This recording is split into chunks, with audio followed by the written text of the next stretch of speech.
our traditions teach us that we come from Saddle Mountain and that we're the children of Thunderbird. And this song in particular is a very, very old song, but because of a lot of federal laws and whatnot that occurred, we kept it close to chest in community for a very long time.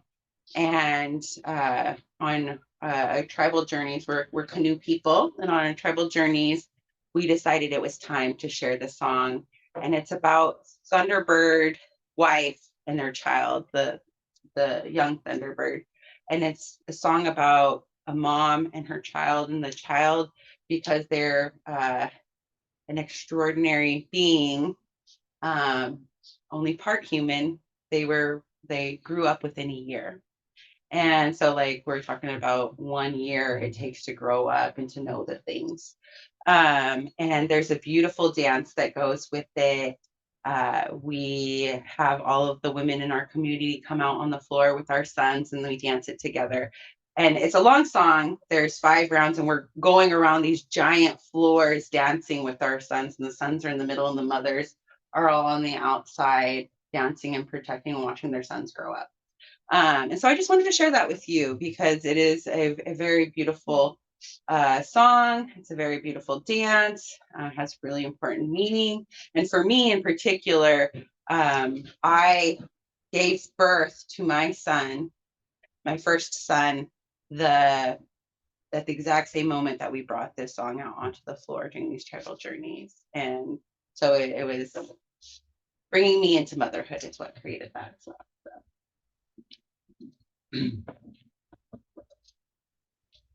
We jumped in without any reason. Yeah, so do you want me to introduce you, or I'll turn it back over to Mark. Thanks, Mitch. I don't know where to stand. I'll be right here.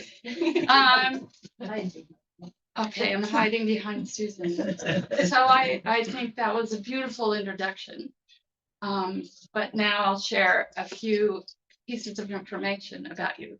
So first, to everyone, welcome to this gathering and this opportunity to learn and experience bits of Indigenous culture that we can follow through and think about as we move forward to the next gathering, which I assume will be next year.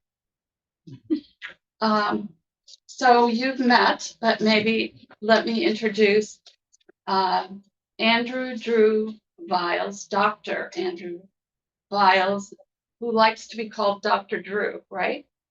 Do we call you that, or do you want something else? Drew is fine.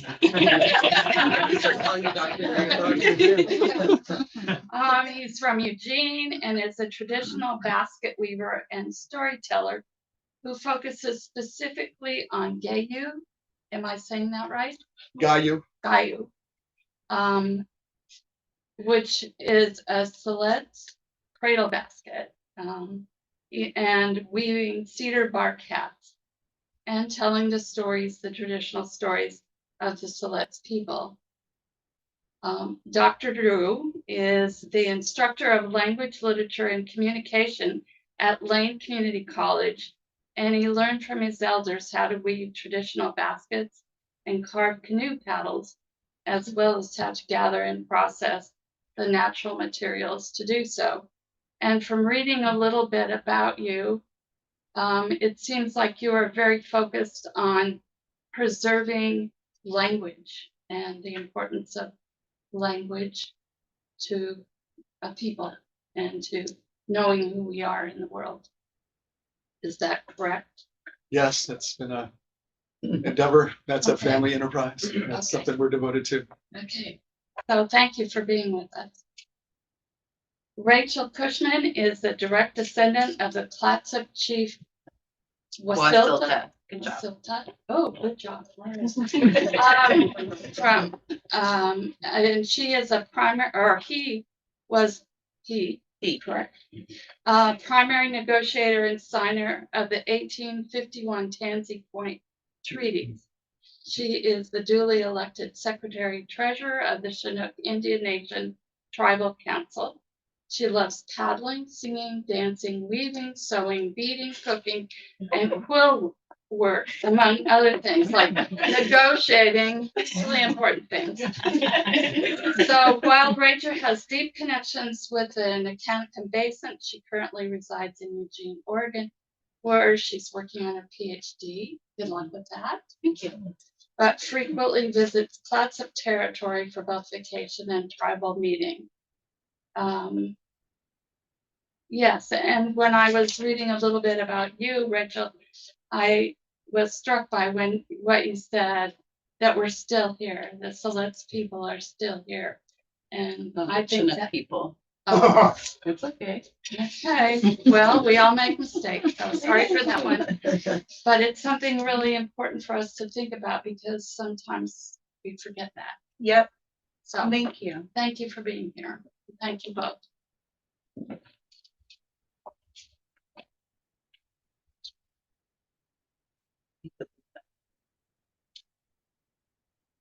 Dr. Rachel.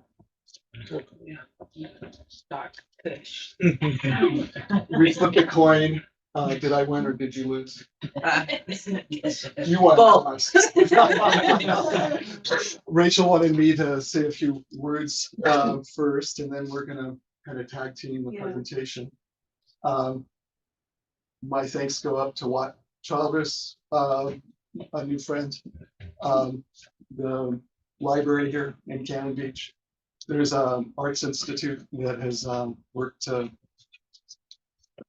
sponsor this event, and I'm thanking you for the invitation, for the work that you've done to make it possible. We're here as part of the Native American Heritage Celebration for the second time, and I'm honored to be here. I could say more words. Part of my project is names and naming, and disambiguation around that. I'm just going to insist that if you want to call me Drew, that's fine. Some people knew me as Andy when I was smaller. My name is Andrew. You can call me Andrew. You can call me Andy. I prefer Drew. And if you're going to, stand on ceremony, Dr. Viles would be appropriate. I'm just saying that for a couple different reasons, but mainly I think there's another Dr. Drew, and I didn't want to infringe on any sort of copyright or stay out of trouble that way, and for other reasons maybe too. I'm on Clatsop homelands, and I could say more about that easily. I'm Siletz, and I'm also a descendant of a person who was from the mouth of the Columbia River. My grandfather married in to the Siletz tribe, and that happened in the 19-teens, 1920 about, and out of that union there were a lot of people who were born. My grandfather never was enrolled at Siletz. He wasn't eligible to be enrolled at Siletz because he is from this area. And we, for a long time, recognized at Siletz that the Clatsop people are separate and distinct from Siletz people. There might be some contrary information that people are getting since about 2018. That's too bad. But my grandfather was Lower Columbia Chinook person, and he was lucky enough to meet my grandmother. They had a family at Siletz, and I'm grateful for the Chinook people a couple different ways. They've been very generous, and I've been able to reconnect with some of my relatives that I have lost contact with just lately, the last couple decades, through the Canoe family, also through some of the efforts of Chinook Indian Nation to help others with language development. Some of the tribal council members that Rachel has alluded to at Chinook have helped Grand Round, have they helped other places, Lane Community College is where I used to work. I'm happily retired. But we at Lane Community College, through the efforts of actually Dr. Jerry Hall and others, were able to institute a Chinook Wawa program. And that was only possible through the help of Chairman Tony Johnson, chairman at the Chinook Indian Nation, and through Grand Round that tried their help. So I'm not doing a very good job at thanking the efforts of Chinook Indian Nation leaders and people they've benefited my life and my family in immeasurable ways, and I consider it a great honor to be sitting here with the tribal leaders from the Chinook Indian Nation, and I'm really happy to receive this invitation. I think Rachel had something to do. Is that enough said? Too much said? Not enough said about my personal belief in the goodness of Chinook justice. If you haven't heard that before, please check it out. It's a travesty not to have the Chinook Indian Nation recognized by the federal government. That's an injustice that if you're not aware of, talk to me later. But everyone should be writing their elected leaders in the U.S. Congress and anybody else you can think of. Restore recognition of Chinook Indian Nation now. Those are preliminary remarks. I'm here to talk about work. Yeah, It it is work. Yeah. It's a different kind of work. It's ongoing work of Connected generations. work. Ongoing work, and as a person in retirement, some of us haven't retired, so some of our associates. Very far from retirement. But once you retire, maybe you get busier than you were. That's been the case in my experience. I didn't dream of being involved with cultural burning, cultural fire, before I retired. I had no idea that was in my future, but retirement has given me an opportunity to take advantage of certain opportunities. So I'm here to talk about that, the work at Cultural Fire. Rachel's going to be talking about that. I'm also going to be talking about the work of ancestors in distant times in the 19th century on related topics close to my heart. I think natives work, and natives have work to do. They had work to do then. We have work to do now. And so I have a slide maybe that goes up and going. No slides. I can pull it up. Yeah, you can do it on your laptop. That'll Yeah. be perfect. And I have a laptop that has a slideshow.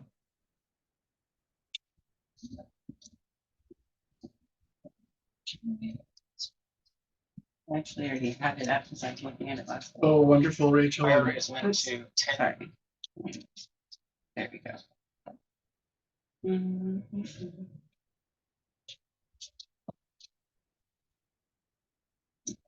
So there's a connection that Rachel's making to the internet.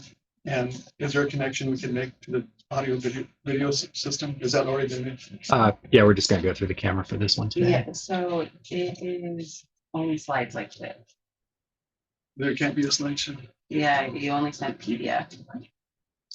So I have a slideshow. It's awkward to be asking at this point. Do you have an HDMI plug in on this? I do. You do, then perfect.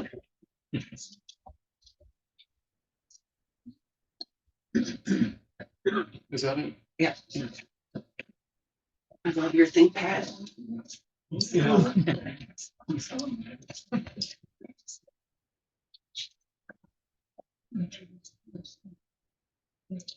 There's work, and then there's work that goes before the work. Yeah, and that's his like actual title of Choopy, which he's a grandpa. So. Oops. So that's my email. There we go. For these slides. So, So it is a you want to slide start from the beginning? slideshow. Yeah.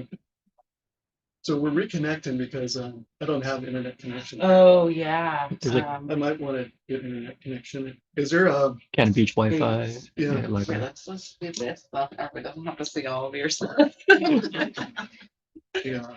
I appreciate the information I've been given. I haven't been paying attention. What I'm doing now is going to system setting and I would just go here and type in Wi-Fi. I'm going to there. Network internet. and I'm going to show available networks. Yeah. And there's one here, Cannon Beach Library. And I'm going to connect automatically. And Yay. I think it worked. I think it worked. And if I go back to my Google Drive, and then Fine. it's funny, they have a special a special place. Slideshow. There you go. So, Okay, you want to start at the beginning? yeah.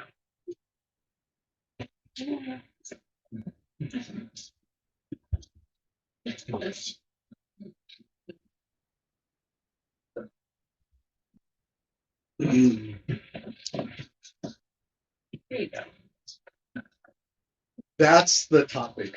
The work natives do now and then. Rachel mentioned giving birth.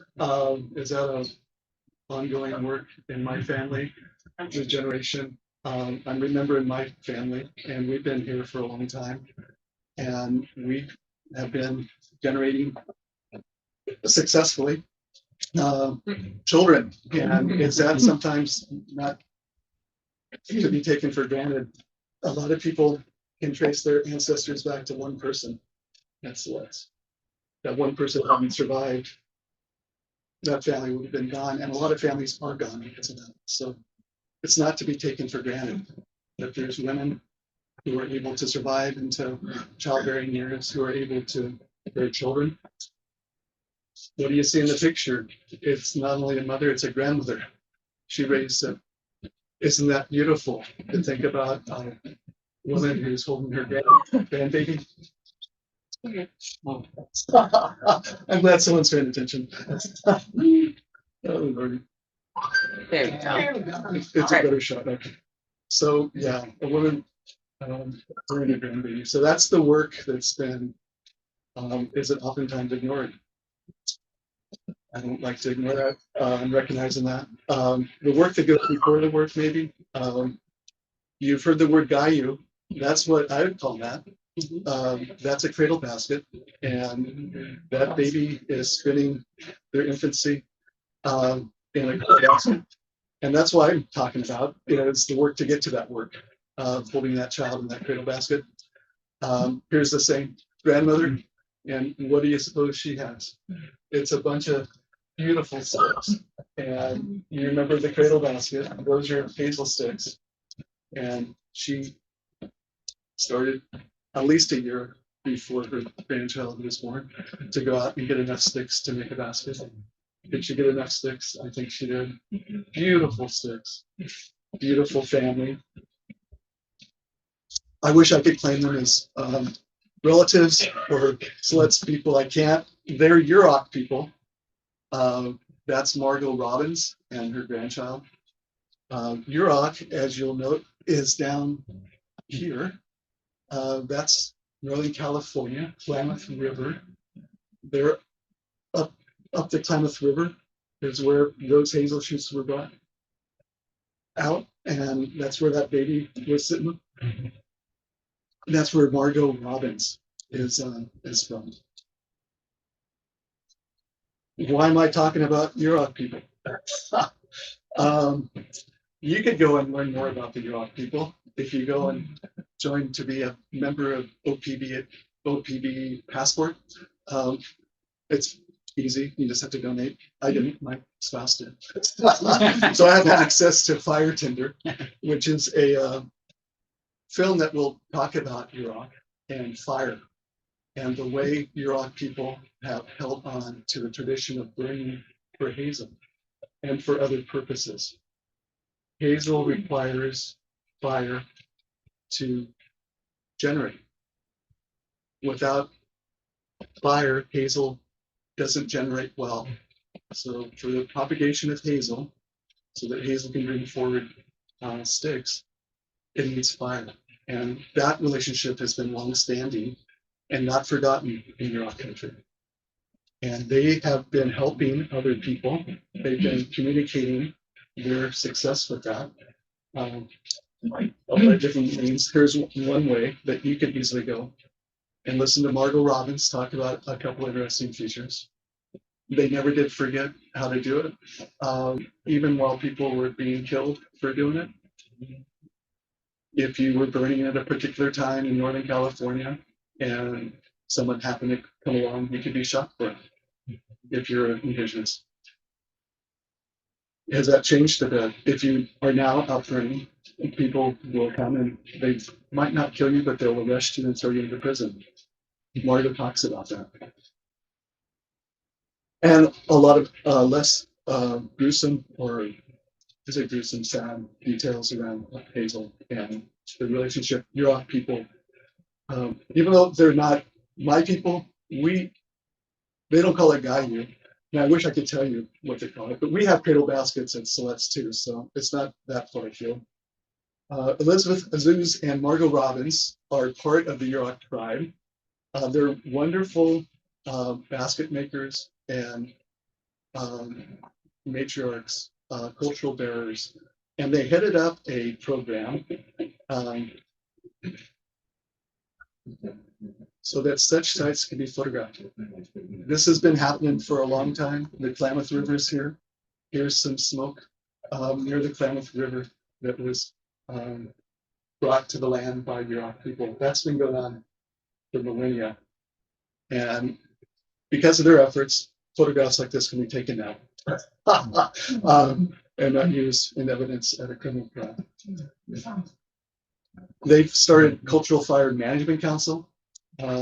Those two people, along with other people in the community, they started it because it was a grassroots initiative from basket weavers who needed materials to continue not only making the cradle baskets, but all sorts of baskets. You'll see Margot teaching her grandson how to put hot rocks into a tightly woven basket and how to start boiling acorn mush. You'll see that baskets have been utilized for a lot of different purposes. Rachel and I were talking last night about some Sand Island. She might talk more about that today, but some of the fishing weirs, I didn't ask, were they out of basket material? Were they basket weirs, Rachel? Some of them, yeah. Some of them were basket materials, yeah. So a lot of work depended on Hazel and related basket materials.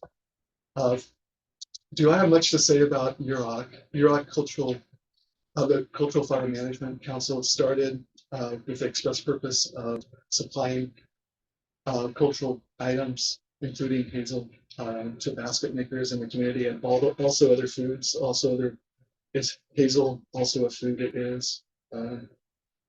People usually know what I mean when I say Nutella. Nutella, people know that. So, people still eat hazelnuts. They've been eaten for a long time up and down the Pacific Coast here.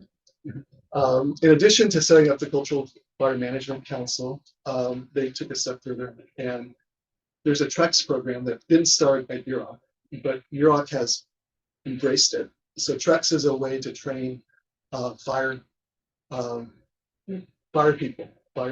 people who bring fire to the land. TREX is a place that other people go to, but it's one of the main areas for prescribed burners. And Yurok has started a TREX. So people from all around the nation go to the Yurok people. They send out a call and they apply and they're screened and they go and they're able to merge their cultural priorities with this elaborate system of prescribed fire in the US. And I'm not going to say much more about the elaborate system of prescribed fire in the US other than it's really involved, detailed.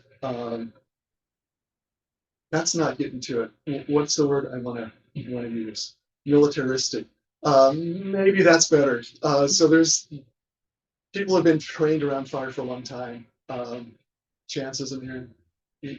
People fight fires. They have to go through this elaborate training, get red cards, and then they have to go and be a burn boss. And they have crew leaders. They have apparatus that is very involved and very detailed and very onerous. It's heavy. It's a heavy burden that Yurok has picked up and said, yeah, we'll do that too. So it's outside their culture. That whole system of TREX is outside their culture. I think the difference between the dominant and what Yurok is doing is, so the dominant, like we were talking about it at breakfast, it's like a war zone of suppression, suppressing fire and suppressing burning, whereas what they're doing, what Indigenous communities all around the world now are doing, are making it sacred and making it good and changing the narrative, flipping the narrative, and not militaristic. Thank you. Exactly. 100% agree that it's different. They're able to embrace it and bring in and take those people who want to get the militaristic training. Mm-hmm. Are they co-opting them? I haven't ever heard them say Shifting heart. that. Are they? Yeah. But they're doing wonderful work. So people all around the nation can. And there's Margot again. It's a beautified hazel hat that she's wearing. It's a dance hat. The West Coast Pacific region is famous for dance hats. At Siletz, Huron, other places too. Is that a guyu or is it a burden basket? It looks maybe like, but yeah, prescribed fire, cultural fire. There's a difference. I'm not going to talk more about that. I'm just showing you some current work of treks. So people come and get trained, and it's standard. It gives them ability to progress and be able to be a bona fide, certified, red carded. They call it a red card firefighter. They call them firefighters. Ouch. Another view from your country. So I was able to go there, and I just wanted to say that hands up to them for hosting me and my son a couple times. There's some impediments to cultural fire expansion. If you want to chime in at any point, a lot of land isn't in native ownership anymore. So now, man, there's more to say about that. I'm not going to say it. Not a lot of land is in communal ownership. So, yeah, I don't want your fire. Non-communal stewardship of land, is that usually the model instead of the, it's exceptional to have communal stewardship of land. Ms. Claxton Masachi Wao on my as a phrase that Tony Johnson has taught me. Someone's talking bad about you. I heard someone sneeze. So. Yeah. So abusive fire attempts to control fire. It's the militaristic. If you don't have a respect for a fire, if you don't have a recognition that fire is an entity, a spirit, a powerful spirit, a spirit faith, yeah, and independent, autonomous agent. If you don't have that knowledge, or if you've forgotten that, you're likely to want to control fire or to abuse fire. Does that work in other areas too? I think it does. It raises up fear, and that it's a downward spiral. You want the more you fear it, the more you want to control, the more you want to control the future. Any old way, that's a big impediment to cultural fire. Is that attitude? How do people want to control fire? How do people abuse fire? I have some thoughts about that, but I'm not going to go into them other than to say, I drove here and it's an internal combustion engine. I'm not sure how that works altogether other than it's fire. My life depends on elements in this world, and I don't think I would survive long without fire. I don't know about you. You might be in a different category. I know for sure that other elements I need, but yeah, if I don't recognize, do I ever say thank you, fire? Did I say it in the car coming up with my nephew who drove me? Thank you, fire. Thank you for bringing me here. But yeah, abuse attempts to control fire. I forget. Fire, unfriendly siting of homes and other structures. Again, I'm just listing impediments that come easily to mind. Fire unfriendly infrastructure. So there's two sorts: physical power lines. Oh, we can't burn there. There's power line. Oh, we can't burn there. It's impossible. So yeah, there's some dumb decisions people have made. Would it be better to bury power lines? Yeah, I don't think there's any doubt. It would be better to bury power lines, especially in areas that are being torched because power lines are putting down sparks and causing wildfires. Any old way, a whole host of dumb decisions about physical infrastructure. I can't say much about the legal impediments, but the legal infrastructure is just a disaster. Each of those prescribed fires, cultural fires, one person's name is on the bottom of a plan, a burn plan, a project plan. If something goes wrong, that person can be arrested. Has that happened lately? Yes. It's happened in Oregon, where a burn boss was arrested by a sheriff after a fire got out. That happened to be a federal Forest Service burn boss. They arrest people as a consequence of prescribed cultural burns. So it's whacked. It's so much pressure that it's almost unworkable to get a lot of burning going on, enough burning going on. And that's something that I'll share a little bit about too, is like the Chinook man who makes decisions about burns as well, cultural burns.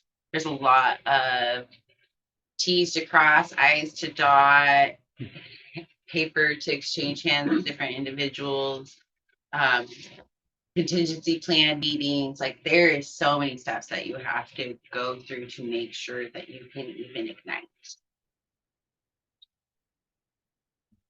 There's unfriendly infrastructure, and that continues even onto the burn itself. I'm not going to say much more about that other than fire likes to make noises. Fire likes to put up smoke. Those can both be suppressed or curtailed for one reason or another. So the fire itself, the infrastructure that usually carried with it. I'm not going to say much more about it, but I'm saying what one of my teachers from fires taught me. Ron Good, he's the chairman of the Maynard Tribe, North Branch in California. Animals need to smell the smoke from the fire. I think animals need to hear the sound of fire. Oftentimes on a fire, that's not possible because there's so much noise from pumpers, from engines, from other noise-making devices. So it's hampering the cultural effects of fire. Despite those impediments, here we have Margot smiling with a bunch of hazel. So they've done it. They've done it for themselves, and they're helping other people do it. So much gratitude for the Yurok people and Yurok trucks. Margot and Elizabeth, other people, they don't do it alone. It's a community effort. A miracle.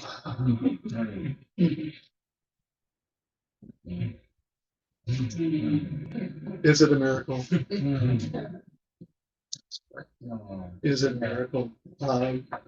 For me, there's a few things more gratifying than seeing a baby. A few things more adorable than seeing a baby. We're just after breakfast and we got up and there's this little baby, maybe 2 months old. Yeah, it's a big environment. Just beautiful, just to rest you when we see babies. Here's a baby. We just got a new baby in the family too. There's more to say about it. The thing to say is that hazel wasn't from Iraq. That hazel was picked by friends and family. My friends and family have been going out and gathering hazel, and this is the purpose of it. My family focuses on cradle baskets. They're very practical. There's nothing that we have found that substitutes for a cradle basket. She's made me 3 cradle baskets. They're amazing. What's amazing is that people will put babies in cradle baskets that I helped put together, and then send me pictures. I love the pictures. I'll play you more. Yes. And when they got big, they sat in it and pretended it was a canoe.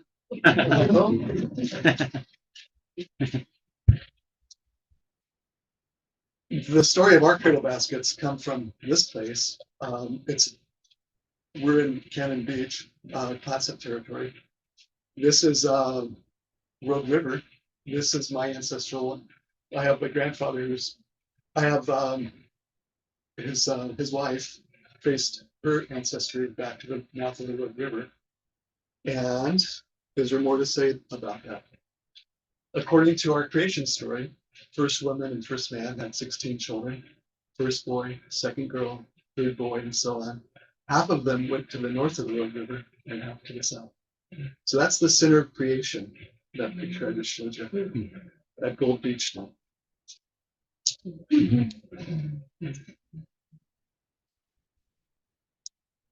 Another picture looking north, that would be Yanshu Chedan. That's the village on the south side of the Rogue River. You're looking over towards Chameidan, and that's the village on the north side of the Rogue River.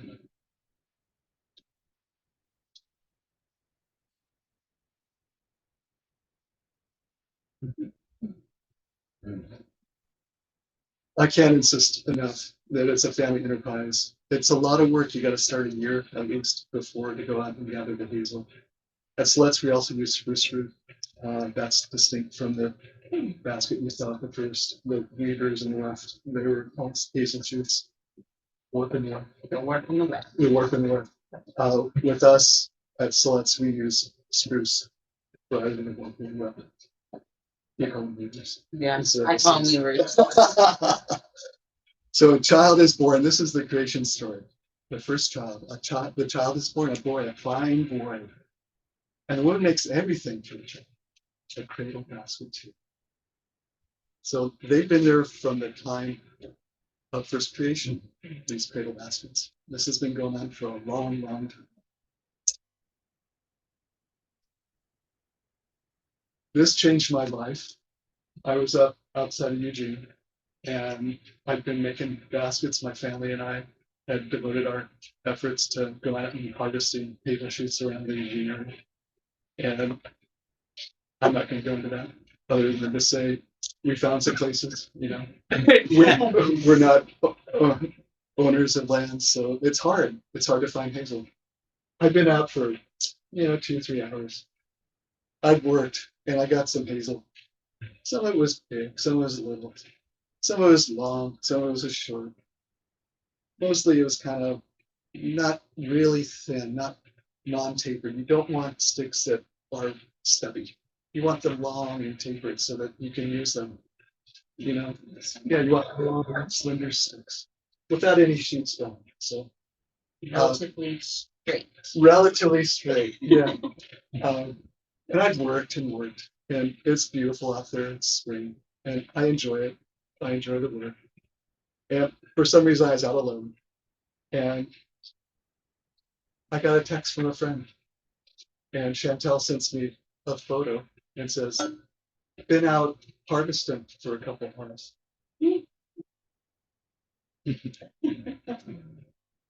Man, oh man, there's like 5, 6, 7 times the amount of sticks that I just got. Man, oh man, they look so pretty. Look at them. They're all the same diameter. They're all long and slim.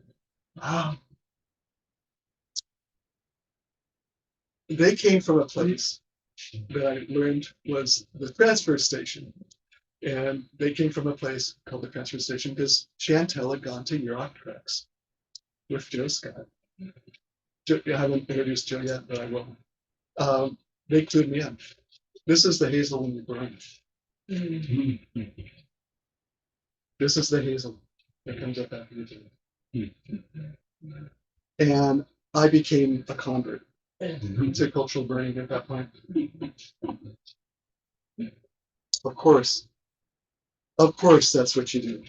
Of course, that's what our ancestors have been doing. I was able to go to Confederate Grand Round tribal sponsored fire training. They have a fire crew. They're into suppression. They go all over the United States. They have devoted funds to that. They also are into cultural burning increasingly. They're also into training other people, including Siletz people. Thank you for Grand Round sense of relations and support for other related communities. Thank you, Grand Round. I benefited from it a couple different ways. Met some people. Was able to go to a burn that Rachel's going to be talking about. One of the people I met at that burn was Chris Adler. Thank you, OSU Extension. OSU Extension, if you want to be supporting organizations, Confederate Project Grand Run, Yurok Treks, don't forget about OSU Extension Service if you're interested in promotion of prescribed fire, cultural fire. They have a professor, Chris Adler, who's able to assist in efforts by tribes and others, landowners, private landowners. They're all able to take advantage of OSU Extension Services.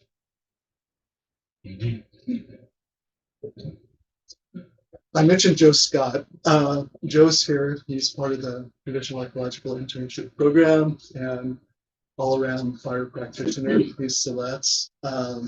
He's been doing internships with, has gotten awards and grants for his work.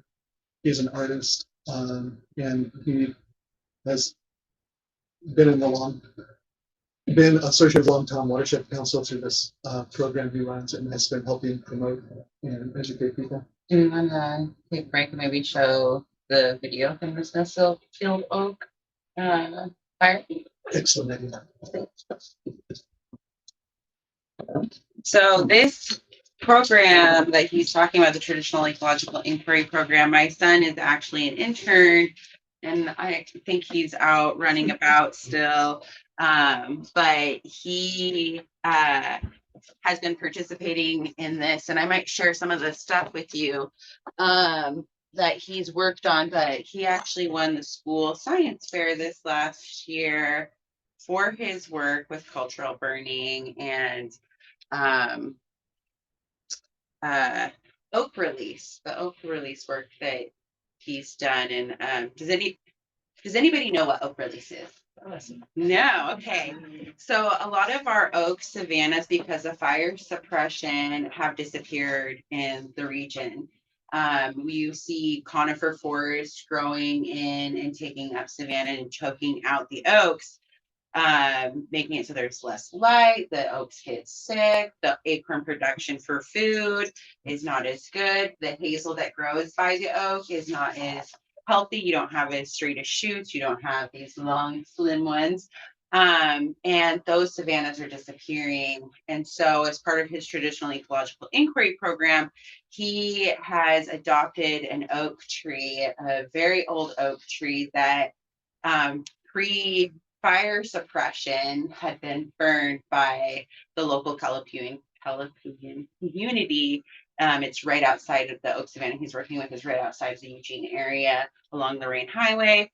And he adopted this tree, and it was completely covered by brush, there was conifers growing up right next to it, and it was choking out the light. And so what he's doing, oak release, is you take down those conifer trees, you pull out that brush, and eventually, once it's healthy, because the tree is starting to get sick, once the wood has hardened back up, we burn.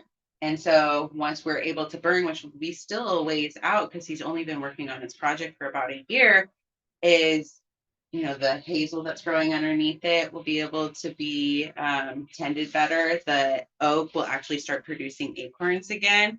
But yeah, so that's a project he's working on. And Drew was talking about the first fire that he joined. It was the first fire that my son Kaneem joined as well. And my son has since been on a couple of fires, but I have a video to share with you from that. And actually, we've got Greg Archuleta here, who's talking tomorrow, who's also in this video, because he was there with us as well. And so was Jay. Well, Rachel's setting it up. I will let people know there are seats available. There's 1, 2, 3. If people want to come in and be in the room, I'd encourage you to come in and be in the room. There might be more chairs too to set up. There's a little chair over here. There's a little chair. There's one chair there. I'm guessing that's open. There's a couple chairs here. I'm guessing there's a chair. There's 2 chairs here that are open.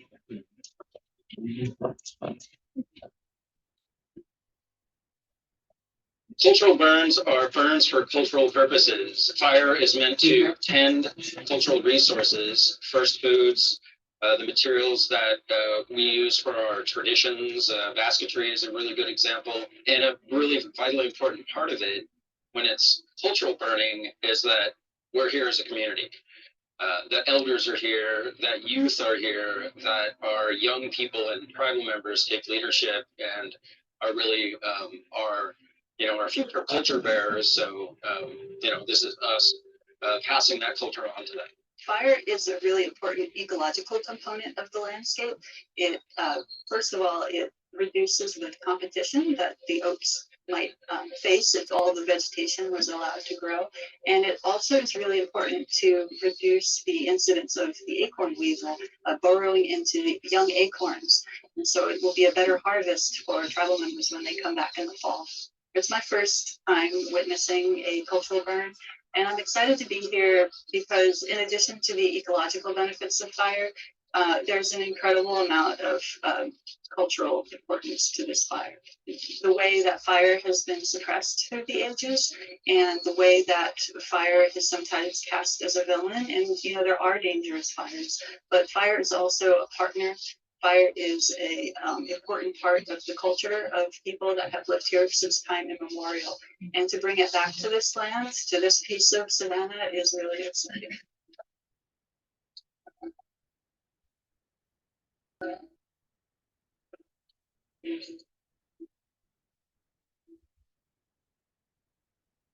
We use chemical products, we use mechanical means, we use hand tools, all to do the same job that naturally occurring fires would have, whether they be purposely set or naturally occurring otherwise. These landscapes co-evolved with that, and fire replaces lots of chemical going on the landscape. It replaces lots of mechanical time on the landscape. It allows that labor, that additional budget dollars, other things to be used in other ways to continue to do landscape enhancement and restoration, because fire truly is, in the right conditions, the most effective tool that we have for this. A misconception is that fire is always dangerous, when in fact quite the opposite is true. Wildfire and fire out of hand, bad fire, is dangerous. Good fire in indigenous hands, particularly, is a good thing.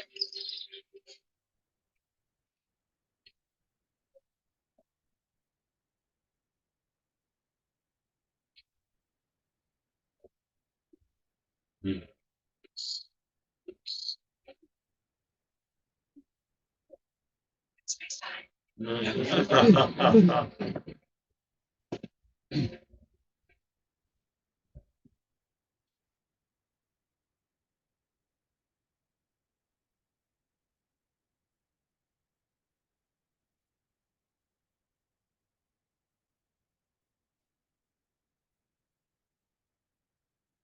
We don't have these fires, then you end up with the larger, more catastrophic fires.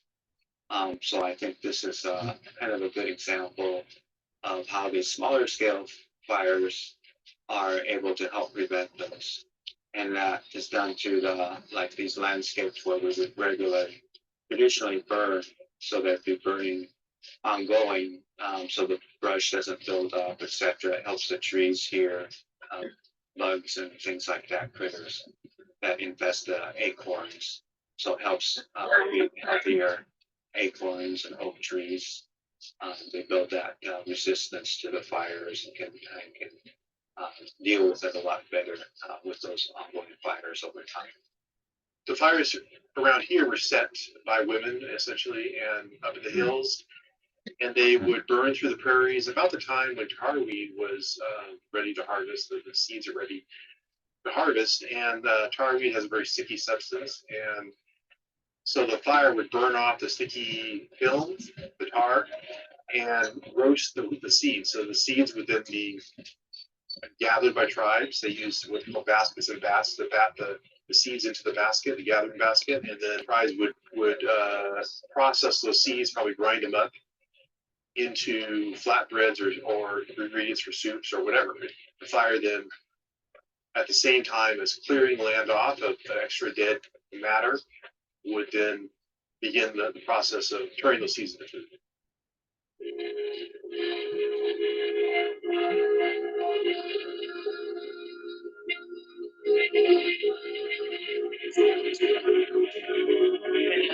It gives me gratification to know that like this is a practice that used to happen, and like I'm becoming more learned in those practices. And while there's a lot of work to be done to have prescribed fire be more of a regular thing on the landscape, and a lot of social outreach and education for people, I know, yeah, with our recent history of having so much suppression, it's really comforting and hopeful to know that there are organizations out there that are working towards doing more unified landscape level burning.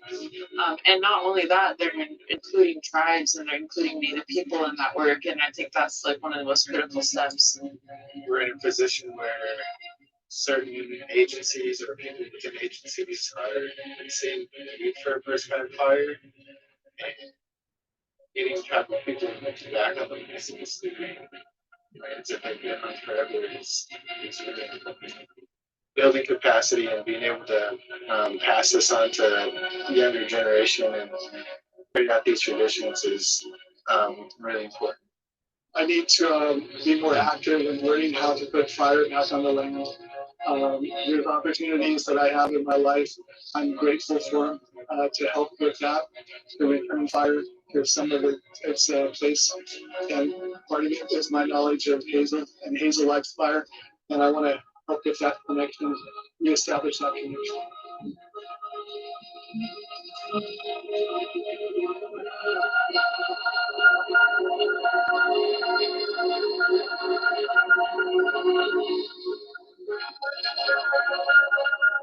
Fire is beautiful. Families, indigenous families with fire is beautiful. Oaks is well tended. You can tell just seeing the smoke drifting up through the branches. The oaks are happy. The people are happy. You can hear laughter. People are just sharing a good time. Because it's just been a fantastic evening here, sharing fire with the tribal community. And again, just spending the oaks on healthy.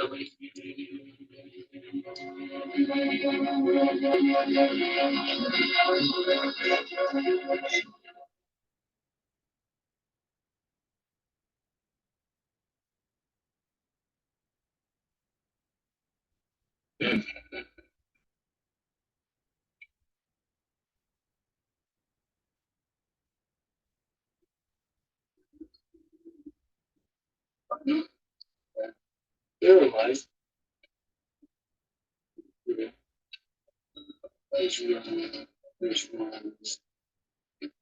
This is going to be gross, but there's any shoe on it.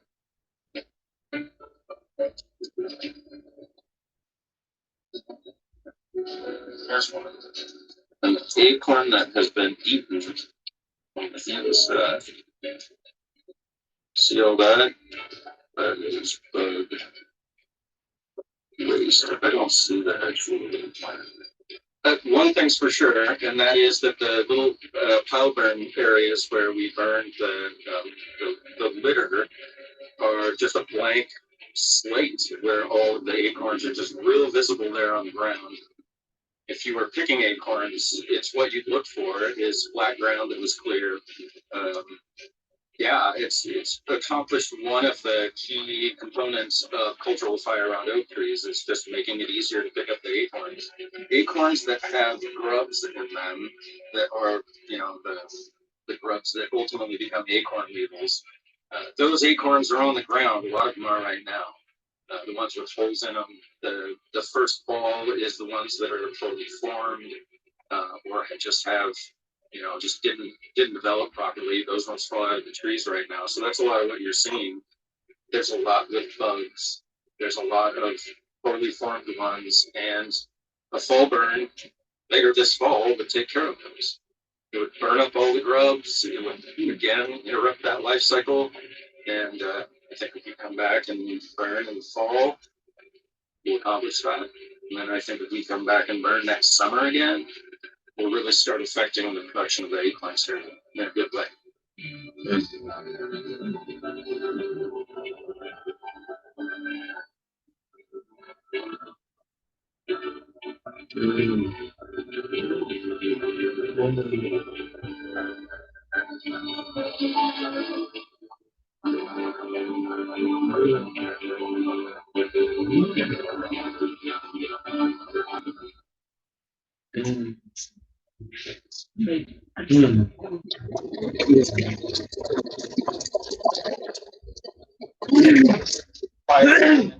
So let me get this turned off and get my presentation up and going. I have a slideshow, but it is nowhere near as long as Drew's. There's a couple slides.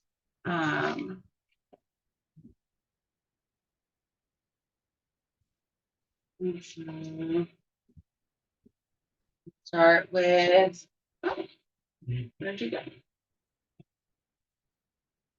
There. Encyclopedia, where we work. So I'm starting off with this image. It is of my community during the early 1900s at Sand Island. Does anybody know where Sand Island is? Okay. You want to say where it's at? Okay, so it's at the mouth of the Columbia River. And we're going to get into that a little bit later. But it was one of our most important fishing sites on the Columbia River. We stay netted, we fish trapped. Drew was talking about the fish traps there. The fish traps that have been there for hundreds of years are still there, but our community is not there. And I'm going to talk about why we're not there in a little bit. But, you know, we were out working on the land, on the sand pit, on the sand spits, fishing. And we had, it's intergenerational. So we talk about children a lot. I talk about children a lot. Like, it is really important work that we do as a community is to bring up the next generation. You know, Indigenous peoples often think about generations past. You know, we get our connection to place and to each other through those relationships with our ancestors and the relationship with the place. But we also have to think about the future generations. We don't leave the land in the world at which we live in worse off, right? We leave it better. That's our intention, is so that we're thinking multiple generations out, that there's going to be a place for them to be. There's going to be those relationships still existing. And so I actually really wish my kids weren't out playing right now and that they were here. Typically, I have them with me when I do these type of events, when I talk. It's modeling behavior to them, right? To that they're going to be picking up the teachings that I'm sharing, or other folks in the community are sharing. You know, I'm one of their teachers. Drew's one of their teachers. Jay's one of their teachers. Greg's one of their teachers. And it's important that our children be present in these spaces. And I've been practicing doing that their whole lives. My oldest son, I was working at Portland State University, and I brought him in to work with me. And he did events with me in Portland area. There's a youth and elders council, and I brought him in with me to those events. And people were like, "Oh, why didn't you get childcare?" And I had an elder tell me, "Thank you for bringing your child to this space, because through colonialism, we have separated our children in the work that we do. And it's important for them to be able to carry that work on by knowing what's happening." And my grandmother and my mother did that for me, and I'll talk a little bit about it. But first, I can actually, there. Nagayai, my story. So this is a really pretty picture of me by Amarin White. She's back there with the camera. She's a great photographer. I'll start by saying that I've been in relationship with Cultural Fire for about 25 years, 25 years. My goal in life was to be a fisheries biologist. I was really concerned growing up about the salmon populations, the lamprey populations, and I really love fishing and I really love seafood. It brings me joy. My family are all fishermen and oyster farmers, and we, we gather clams, but it was my thing that I was really into, and I had started learning traditional ecological knowledge really young, and I traveled around, and actually I started at 10 years old with a gentleman from Siletz who started a program for our Oregon tribal youth called Salmon Camp. And we got on a school bus and we traveled around the Pacific Northwest, visiting different reservation communities, urban Indian populations, and learning about salmon life cycle. And it was awesome. The person's name was Dave Hatch, and he was an amazing human being, and he passed away several years ago. But his legacy, there's a bunch of us who are in our late 30s, early 40s, who were salmon camp kids. And, he really sparked that love for me. And so I spent most of my youth, almost all of my youth, learning traditional ecological knowledge from different folks. I lived up in the San Juan Islands and worked with the tribal communities up in British Columbia.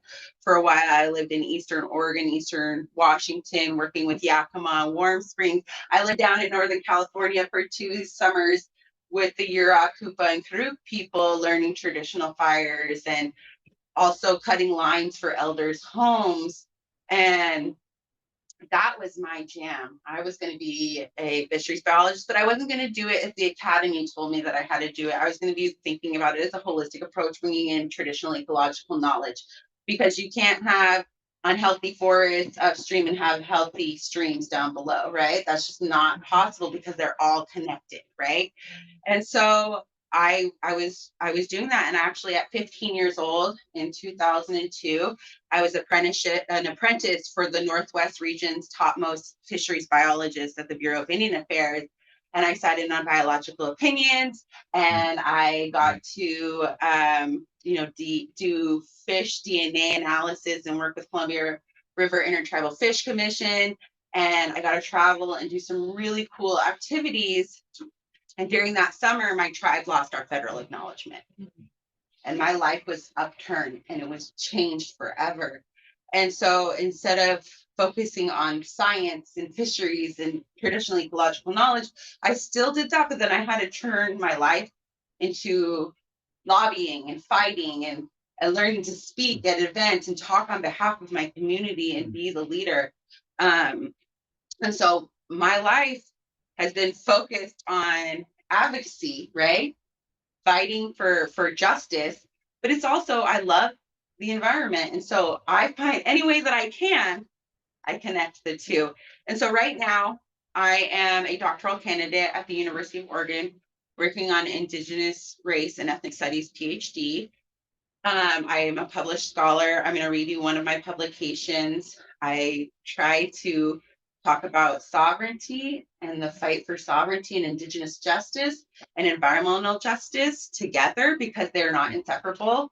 In order for there to be environmental justice, there has to be Indigenous justice too.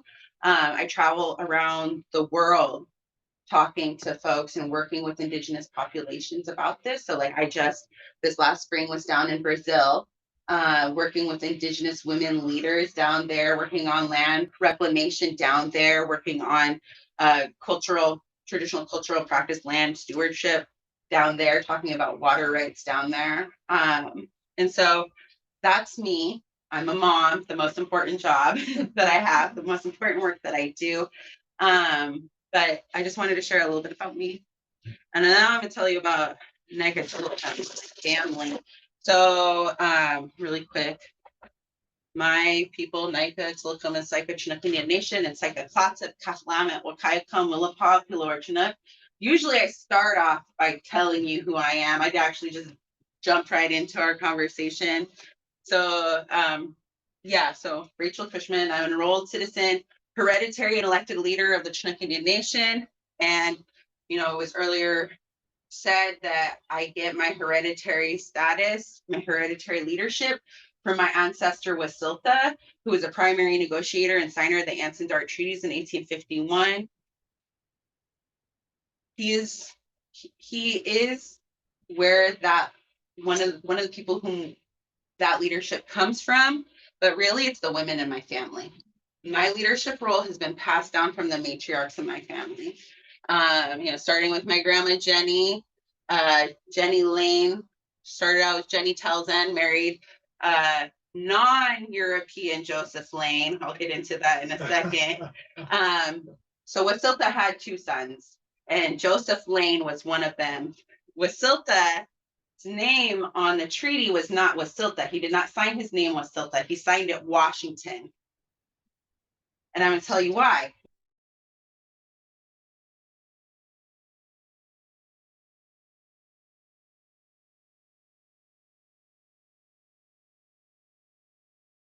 To impose itself on our Chinookan territory, the most important, powerful guy that anybody talked about was Washington, right?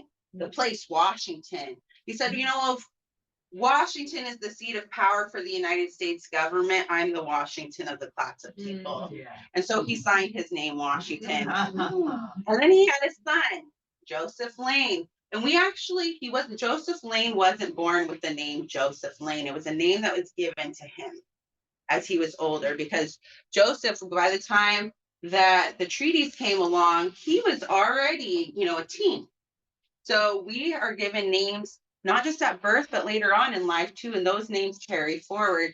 And so he said, you know what, there's this guy, Joseph Lane, in the state of Oregon that is like super powerful. It's got all this, like he's the seat of power here. You know what? No, my son is the Joseph Lane of the Clatsop people. And so that's how we got the last name Lane in our family. Yeah. And so Jenny here, her father is Telzen, who was a Clatsop man, and her mother was Nashtuga, who was a woman who's Tillamook from the Salmon River area. And so I'm also Tillamook, and I have connections, but I am an enrolled citizen of the Chinook Indian Nation, and we do not have sovereignty over the Tillamook people. The body politics of the Tillamook people exists within the Confederated Tribes of Grand Ronde and the Confederated Tribes of Siletz Indian. We do have the body politic and sovereignty of the Clatsop people, though. And all these people are Clatsop, Wahkiakum, Lower Chinook, etc. So that's my grandma Jenny. Her daughter Louisa, she had 2 children. We have a history of few children surviving. She had my grandma Louisa, and then she had James. Louisa died very young after she had my grandma Jenny. James lived on, but he didn't have any children. And so my family, this line is very small for a very long time. My grandma Nina had a lot of children. She was married 4 times. She had a dozen children, and my grandfather was one of them. That's him. She's holding there. And from him came my grandmother Judith. And Judith came Joey, and this actually is a photo of us out on Willapa Bay, spreading my grandma's ashes out into the bay from where she came, because she passed away a couple of years after I became an elected leader of the community, and I became an elected leader in 2017. But my mother and my grandmother took me to cultural events, to meetings, and sat me and had me listen. So I had carry with me from a very young age my community history. And so that's why I'm talking about the youth, the children. It's important that we're there, that we've always been present in the difficult conversations, the hard conversations, the beautiful conversations, right? And then let's see. So I'm gonna actually read you a very short article that I wrote about Sand Island. So we were talking about the fire at Sand Island. My son was there. Amran was there. Jay was there. It was a really beautiful day, but I'm gonna actually unplug this because I have it on my computer. Would it be okay if I pull your power? Do you have that? Yeah, you can. Okay. So it's called Awakening the Land, a Resurgence of Cultural Fire. And I'm gonna just read the article straight to you. It says, I'm a citizen and leader of the Chinook Indian Nation, the 5 westernmost Chinookan-speaking tribes at the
act as witness and help ignite the burn. And once we arrived at the island, it was about a 1.5 mile walk to the staging area. We waited while burn crews assessed the land and did additional prep work.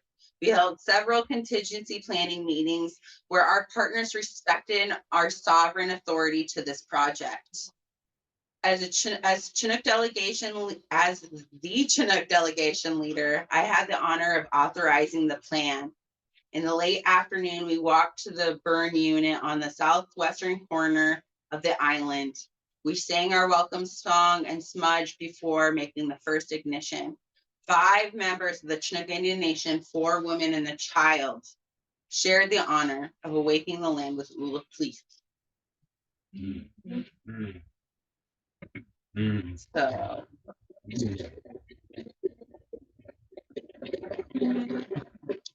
and just to follow up with that, here is a photo of the ignition. Yeah, so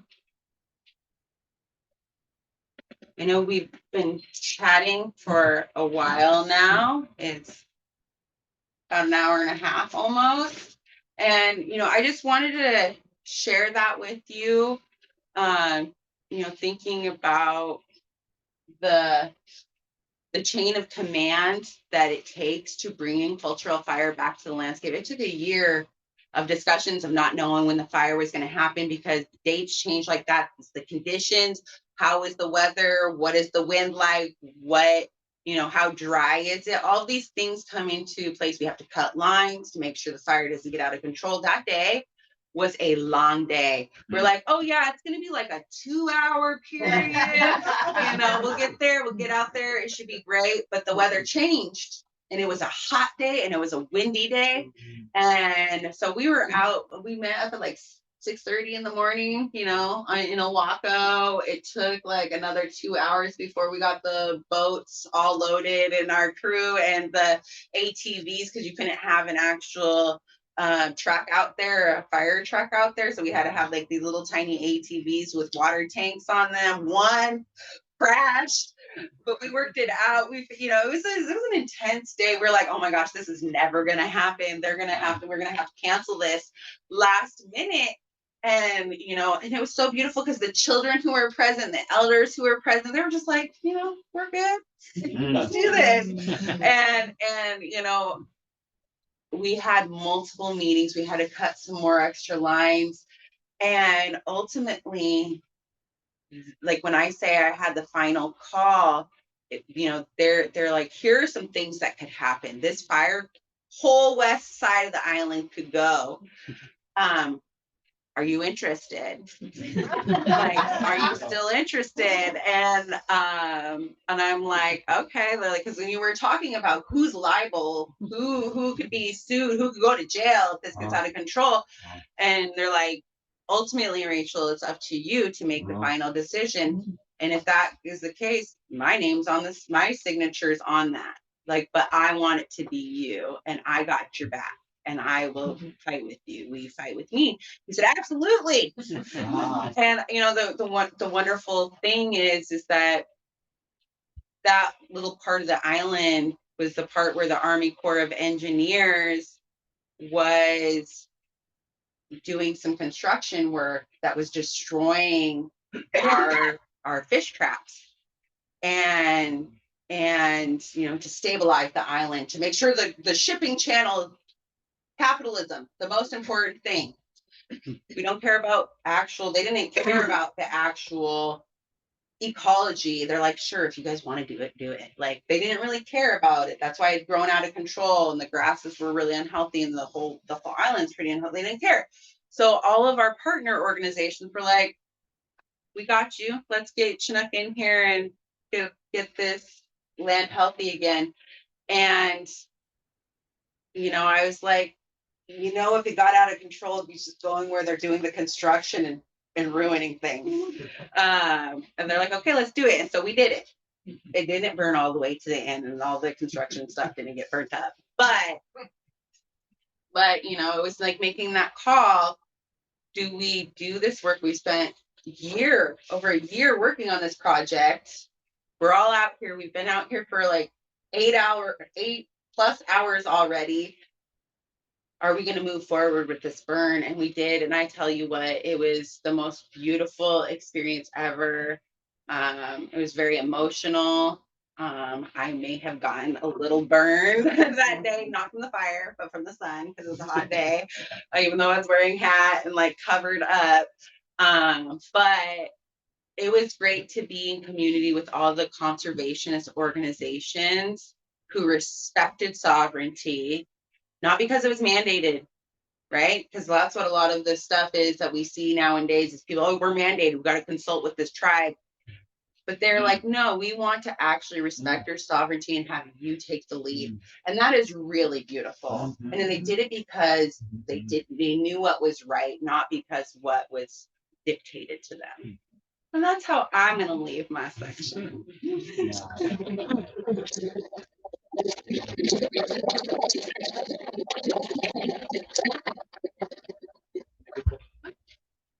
Can we like ask questions? Yeah. Do we want to get the lights maybe? I mean, it's really nice to take a nap now. Oh, that's not right. Yeah. Yeah. Sorry. You're like, turn it off. I'm dark outside. I'm curious about the ecology of the coast and burning, and like you said, the grasses weren't very healthy. So there must have been traditionally open spaces. I mean, I've heard that Neoconi Mountain was called Fire Mountain because it was burned regularly. Was that like ecologically? What's the purpose of that? Yeah. On the coast. Yeah. I mean, it's the same purposes that you see in savannas and stuff is like, overgrowth when you have crowded forests and that things are growing too quickly or whatever you see, especially in like these kind of forests that we have going on now, that they're tree farms, right? Yeah. And that you'll see, oh, this stand was planted. I mean, it is, with planted this year, this was planted this year, this was planted this year. And then you see why we're having a lot of bad fires from the fire suppression and those unhealthy forests burning, like you get a stepladder approach and they kill the crowns. And so those forests die, right? But traditionally, we would continue to use fire throughout, like he's talking about spruce roots. Spruce is like fire. And it would just keep the ground really clear, and it wouldn't allow that stepladder type tree to happen. And so you'd have that really like those healthier forests. So it'd be in that case, and I spent a lot of time in Northern California. Like you wouldn't have the redwood forest without fire, right? The same with our cedar forest. You go out to Long Island, out on the Willapa Bay, there's an old growth cedar forest there that you can see fire. And so there's that. And there's also like the Sand Island that exists there. You'd have fire to keep the grasses down, to keep, some of the vegetation. Now there's a lot of invasive species out there that come in from the ships that, the Sand Island was usurped for, right? It was really disgusting, like the amount of debris and trash that was just collecting out there, and we had to remove it and make sure that it was out of the way so we wouldn't burn any of that plastic, right? So there was that extra preparatory work that had to happen as well, is that, we don't want to burn plastic. That's not doing anyone. It doesn't make anyone happy. And so, there's a lot of different reasons on why we would burn on the coast. I was thinking it would be good for Scotch burn. Yeah. The other invasive is reed canary grass. Oh yeah. Back in the day, I mean the dunes are moving, right, traditionally all over the place. And so my understanding is the story is that folks brought reed canary grass over to try and stabilize the dunes so they wouldn't move. Yeah. But that's kind of become more of an issue, that reed canary grass is taking over like a lot of the wetland areas. And so fire is really good for reed canary grass also, yeah. And the dunes are supposed to move. That too is another really important part, yeah. And bird habitat too is, Thank you. my understanding, yeah. I'm gonna jump in and just before I forget, there's a couple images. One from your paper that I wanted to draw continued attention to. Okay. One was the disambiguation you were doing between home and house in Chinook, in Chinook language, and how you tied that together with the home, making a home out of the land. Mm-hmm. I thought that was beautiful, and I hadn't thought about it in those terms, although as soon as you said it, I was thinking, yeah, that's what I've heard other people are saying the same vocabulary. I just haven't seen it so clearly. So I wanted to give you kudos for that. Actually, it was a conversation that we were having on Finn Island that day and talking about homes and the importance of our hearth and our fires. So. Not surprised. And then I wanted to bring attention to that image at Smithfield Oak, where there's a couple young people who are, I mean, doing what's very natural, has been going on for 100,000 years. There's a coaxing of the fire. You're sharing your breath with the fire, and they know how to do that. We know how to do that. We know how to respect fire. We know how to nurture fire. We know how to be recognized in the spirit of the fire. I thought that was very beautiful. I wanted to thank you for sharing that image. Yeah, I actually really wanted to bring my son's he made poster boards for the science fair, which there's some really cool pictures of him blowing on the fire and that video, that same space. But the TEIP, the Traditional Ecological Inquiry Program, has them up at their facility right now and are using them for their community education stuff. And yeah, I would love on Chinook's blog, chinooknation.org. My son actually wrote his first blog working with Amaran on getting it done about the work that he's doing with fire and land stewardship. So if you get an opportunity, there's some fun stuff on the Chinook website, but that's one of them. Yeah. In Minnesota, if you want to get blueberries, you go where it's burned recently. Here, if you want to get morel mushrooms, which are my all-time favorite food on the planet, you go where it's burned. Is there any? What can you say about the mycorrhizal network that burns? Well, I mean, we know that when you burn and it's not like a super hot wildfire burn, right? You're not scorching the earth, but you're releasing a lot of nutrients into the ecosystem when burns happen. So like it's taking that detritus and releasing those nutrients back into the ecosystem. So that's part of it. I don't know, do you want to say anything, Jay? No, you said everything. Yeah. I'll jump in, and part of my hope is to recognize Ron Good again. He's the chairman of the Mono people in California. If you Google his name, Ron Good, it has a B at the end. He won't answer that question you're asking. He's in Central California. That's where his homelands are. But he is very knowledgeable. He's one of my teachers and has been instructing people about something similar, about how putting fire on the landscape, putting fire on prairies that haven't had it, has an effect on the community of plants and animals. And he's very sensitive to that.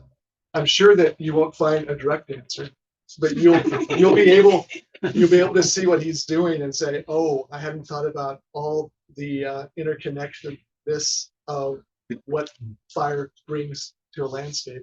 He's emphasizing how without fire, there's dominant species, trees, certain sorts of trees that'll suck up all the water.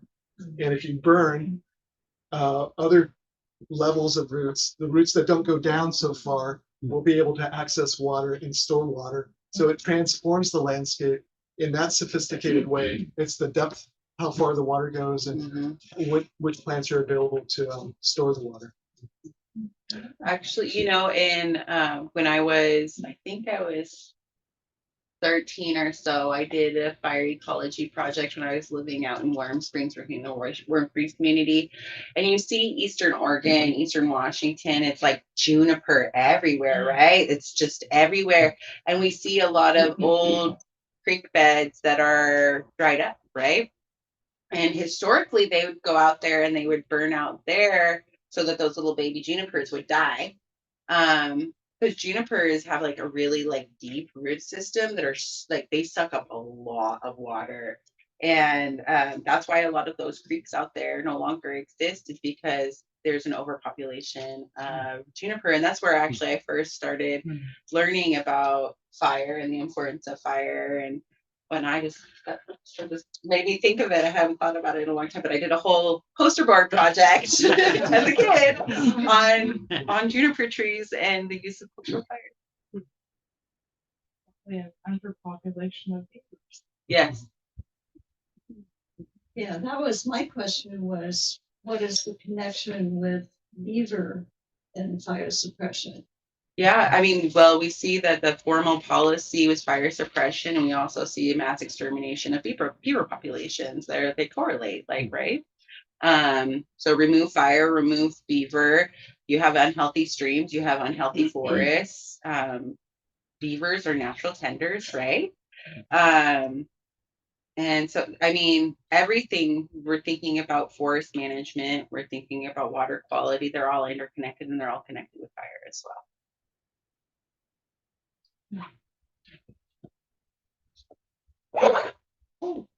One more. How do you harvest spruce roots for your basketry? The process is to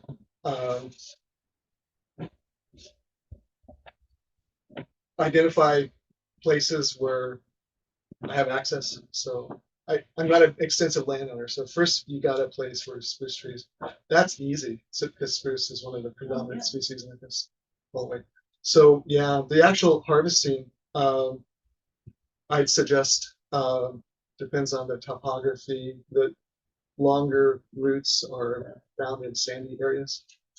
This might be too granular for you. So stay away from would be the advice I give people. My family and I like to go to sandy places where there's spruce.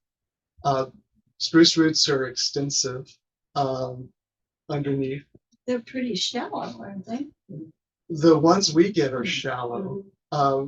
Typically, there's two sources. It's going out into a spruce grove and digging out the roots.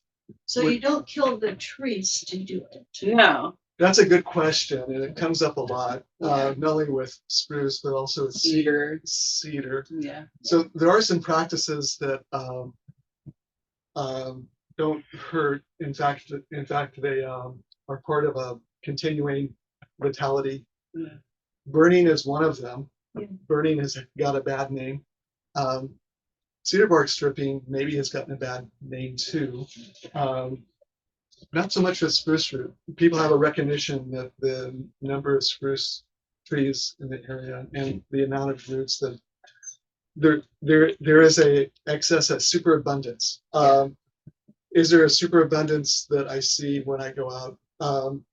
Sometimes you don't see a superabundance. That's the way our depends on where you are too. Our teachers have taught us is that there's an abundance, and part of that is for you to go and take part in that. So do you focus on smaller trees or large can I trees? share?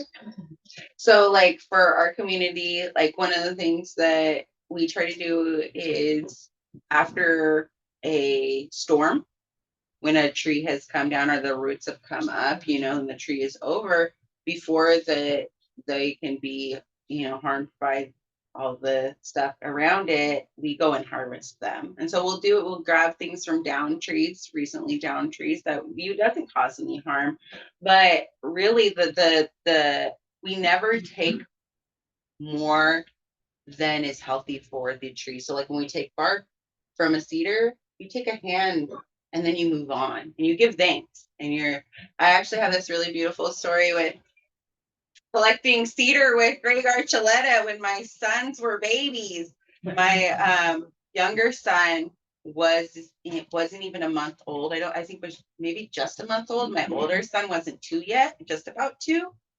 And we go out gathering and, we take the one strip that's, along and it's not very big, but my older son, he's a little guy and he felt so emotional about that tree and he cried and he's like, before we could move on, we'd already prayed and did all the things to give thanks, but he's like, can I give that tree a hug? Because he felt it and and so we had to explain to him that this tree will heal, we're not going to take more from it than would cause harm. Like are people, you can go out into the forest where there's old growth cedar and see where 50 years ago, 100 years ago, bark has been gathered and that tree is strong. It is still fierce and out there. So always being mindful of not taking more than what you need, and if it causes harm, then we don't do it. So we're not extractive in that way. We're not, just get the maximum production out of this. No, it's just you take a little bit and you move on and you give thanks. Is there something more to say, Jay? Do you have thoughts on? You're a spruce root gatherer and cedar bark gatherer, and I just was going to comment on your hair. My nephew has beautiful long hair. I used to. I was taught not to cut it. Not all people receive that cultural teaching. Are there reasons to cut your hair? No, there's no reason for you to cut your hair. Don't cut your hair. But it's a cultural practice that I wanted to bring up. I've heard people refer to gathering as giving a haircut. So yeah, is that coming to mind? Is that making any more sense? I'm not sure, but there are some cultural practices that we've embraced for thousands of years. And one of them is going and gathering spruce roots to make basketry materials. Yeah, the saying that I've always heard with hazel, right, is the best.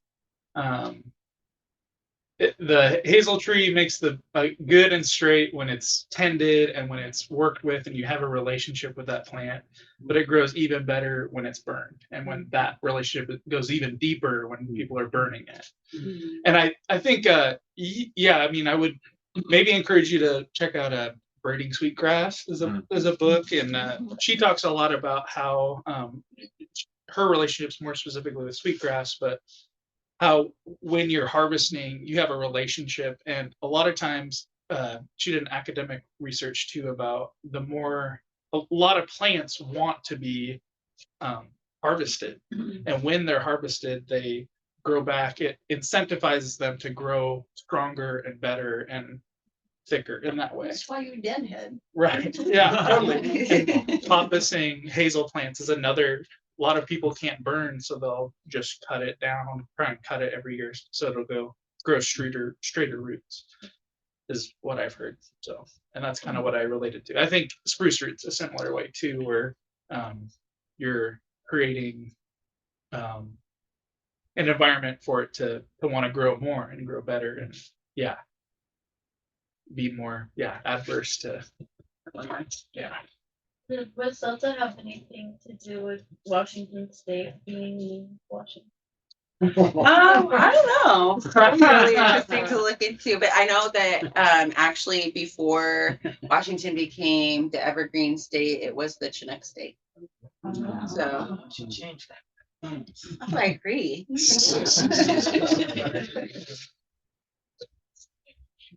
Thank you, folks. Thank you so much. Thank you so much.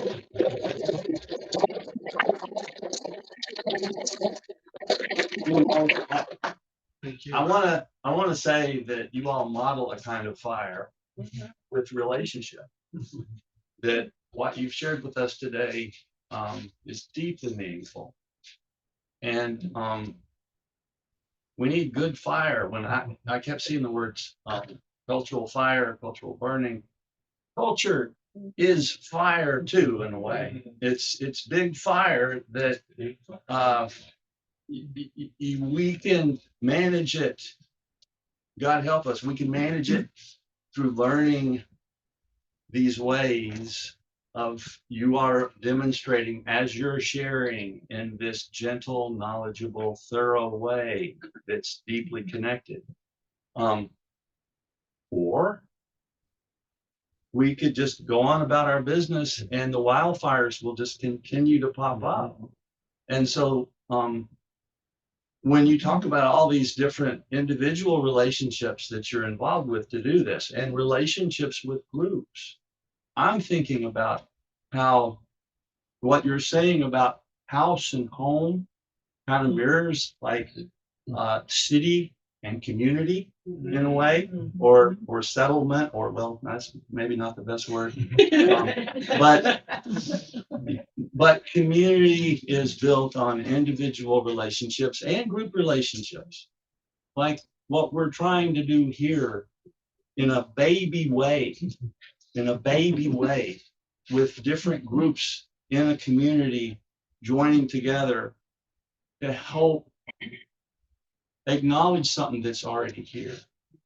And so both of you, I'm grateful, and then Rachel, folks need to know that what we're doing right now and what's going to happen tomorrow with Greg Archuleta and Sierra Lewis, it would not happen if not for you. So thank you for this, and thank you for all of it. Thank you. I'm going to jump up at the mention of Greg Archuleta and the mention of baby. There's a song that we began with, and I'm compelled to ask, Greg, would you have any objections if we sang Chinook song from the Grand Round community to close up?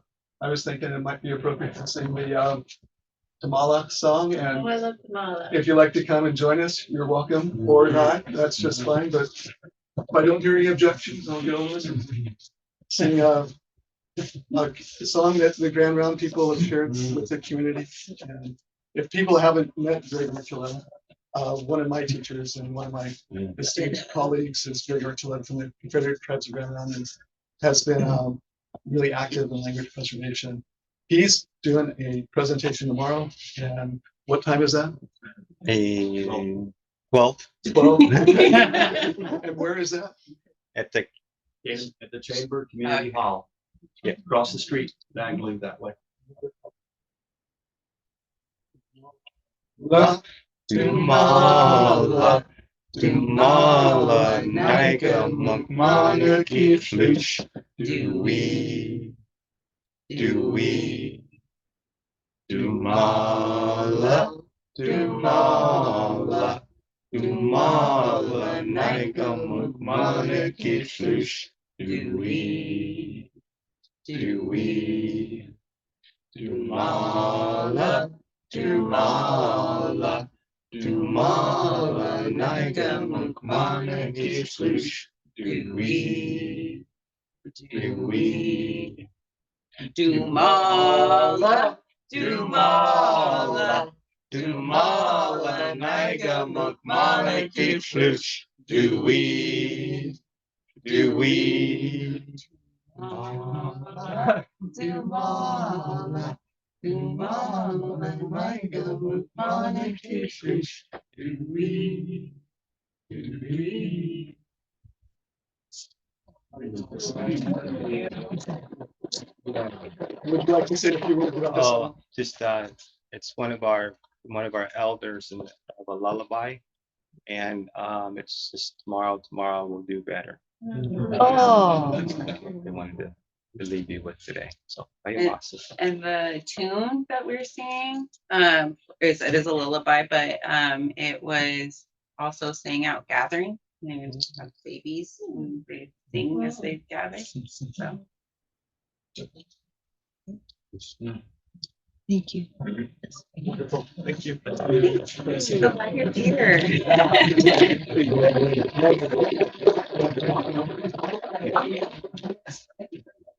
Thank you.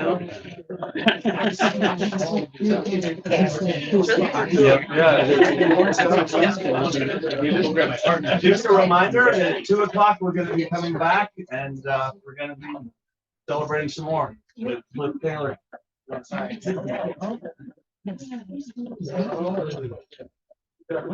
Anyway,